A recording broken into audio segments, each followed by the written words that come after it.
Hey, what's up everybody? Thunderbob here, and tonight we're going to be talking about Clair Obscur Expedition 33. And I did finally finish this game, and I enjoyed it, had a big impact on me. I wanted to make a short video with my thoughts on the experience.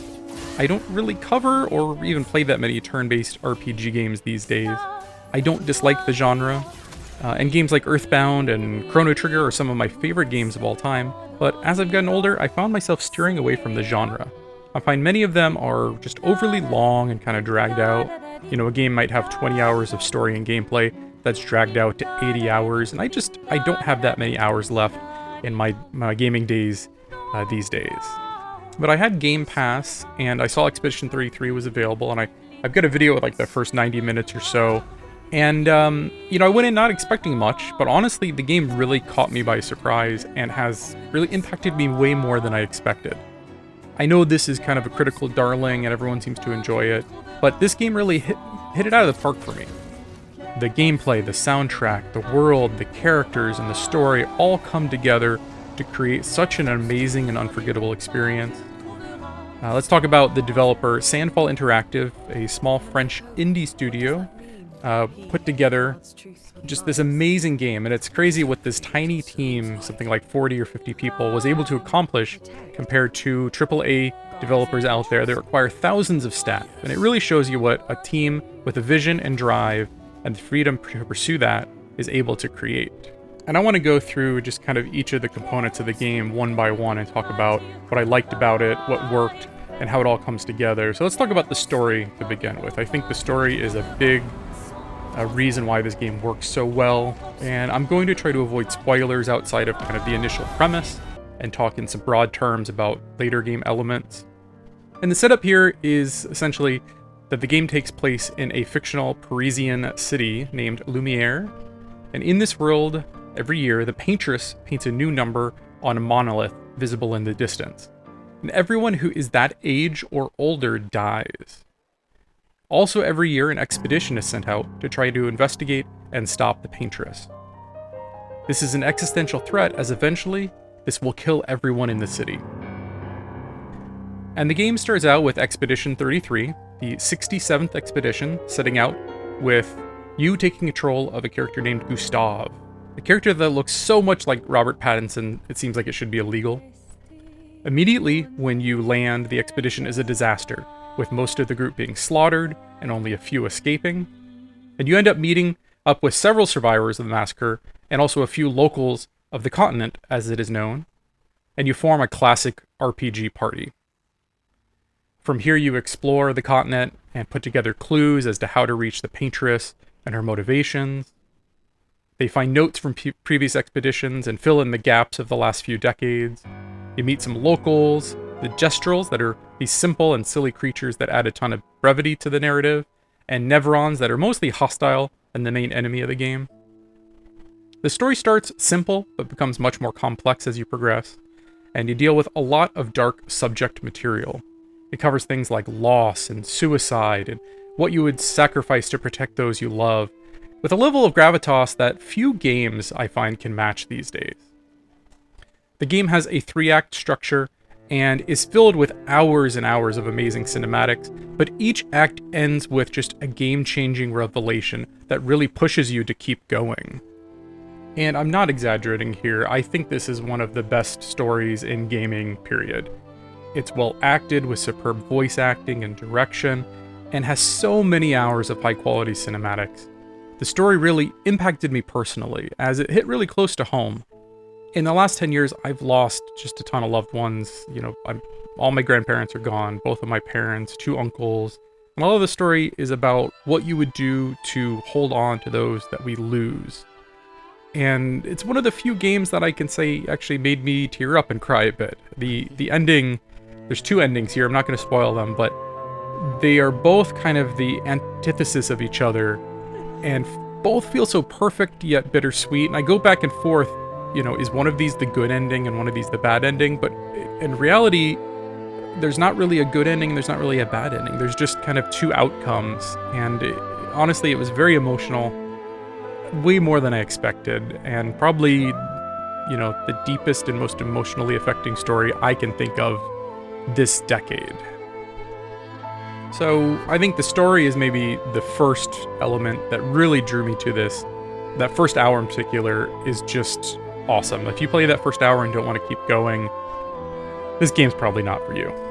But let's talk about the combat next, because I think the combat is another big feature that kept me playing, and it's a love letter to classic JRPG games.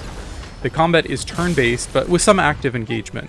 You select an attack from a list, but you need to press a particular button when prompted to get extra damage. Also, when enemies attack you, you can dodge, parry, and jump at the appropriate time to avoid all incoming damage, and also to get a counter-attack.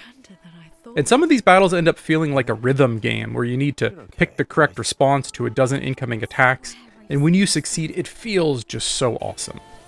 In fact, if you're good at the system of dodges and parrying, you can literally go the entire game without taking any damage or needing to heal at all.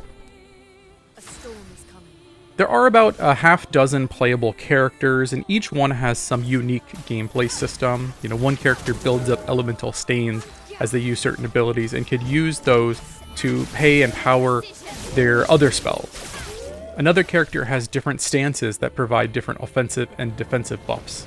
And each character also has a unique loadout of skills you can select from a skill tree, and it ends up making each character feel really unique.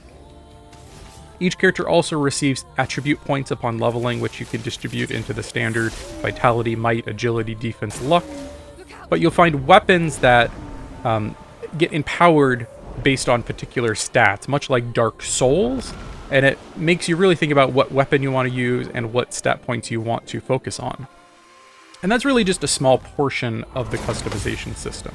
There's another whole system that allows you to equip 3 pictos, and these are essentially powers that you find either exploring or by defeating certain enemies, and they give you both a generic stat boost, but they also provide some incredibly unique bonuses. Everything from increasing like critical chance against a burning enemy to things like instantly kill yourself upon battle starting. And after you use them 4 times, you learn them and you can equip them in a separate system called the Lumina's system. And as you level up and you find certain upgrades, you can actually equip dozens of these Luminas. And you end up combining all these elements to create almost like a Rube Goldberg-like machine. Like, your upgrades can do just some insane things. Like, you start combat, your character automatically kills themselves. When you kill yourself, you damage all of your enemies, you buff your party, and then you might have another Lumina that resurrects your character with bonuses. And this is all before you actually get a chance to engage the battle. Like, you could almost like map out exactly how you want this to go, and in some battles, it might be over before you actually take any action. And the system really allows you to build out the individual characters and your party of 3 in really unique ways. Every time I found a new weapon or picto, I was trying to figure out how I could utilize them and slot them into my current builds.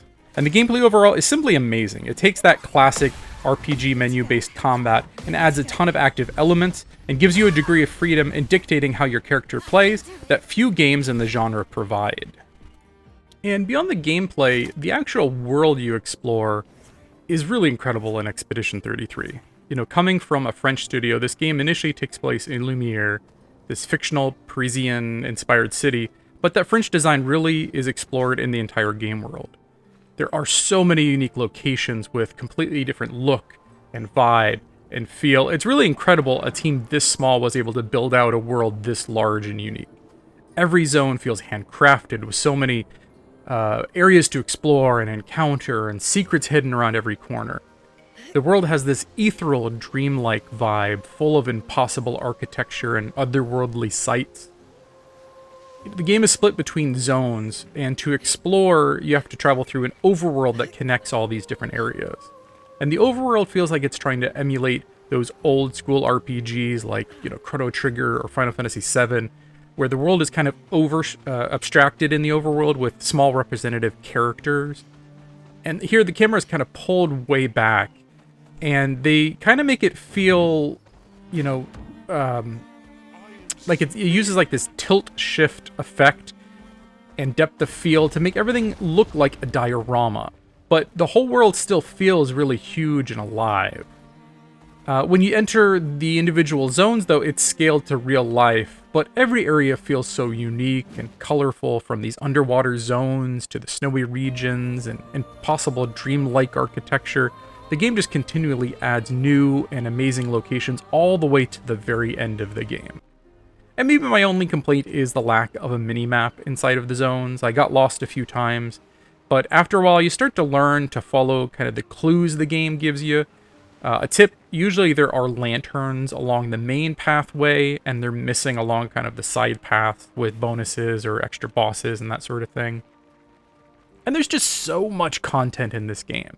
You know, if you mainline the game and just focus on key story, you might get, like 20 to 30 hours, but you would miss so many unique areas filled with engaging combat and world building. You end up meeting this character, SK, that acts as a transportation device. He's awesome, by the way, probably the funniest character in the game. But you physically ride him. So, in the overworld, he acts as almost like a vehicle. And then later in the game, he can swim, and you ride him across the ocean. And then at the very end of the game, you get the ability to fly across the map on him. And it really opens things up. Like, the first two acts are much more linear, and I almost would suggest pushing through the main story. Don't focus too much on side content until you're done with those first two acts. And then when Act 3 opens up, go and explore on the flying SK. It feels so awesome.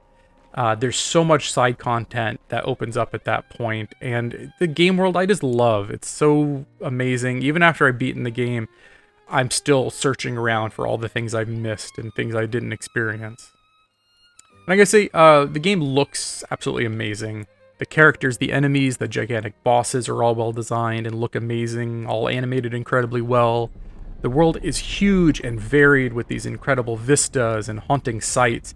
Yet everything really runs well on my computer. I'm running just a 3080, so like a mid-range card. It's now 5 years old, but still pretty good. But I was able to lock 60 FPS with pretty much everything maxed out. So it's not too demanding. I didn't try this on the Steam Deck because I was playing the Game Pass version. It's kind of a pain to get that running, but on my PC it ran particularly well. And also I just want to mention, this game has one of the best original soundtracks I've ever heard. There is more than 8 hours of original music in the game, and nearly every song is a banger. The key songs are all haunting and evoke the overall theme and vibe of the game perfectly, and the battle music's punchy and keeps the adrenaline pumping. The soundtrack is largely classical in style, but also includes a lot of other genres like jazz, electronic, and rock. And the soundtrack adds so much to the experience. I found myself listening to it on Spotify even after finishing the game, and it's simply one of the best and most wide-ranging soundtracks I've ever heard in a game. So, final thoughts. I simply love this game. Every element was crafted with such care and thought. The gameplay is a blast and gives you so much control over how you want to face each challenge. The soundtrack is so good I listen to it outside the game.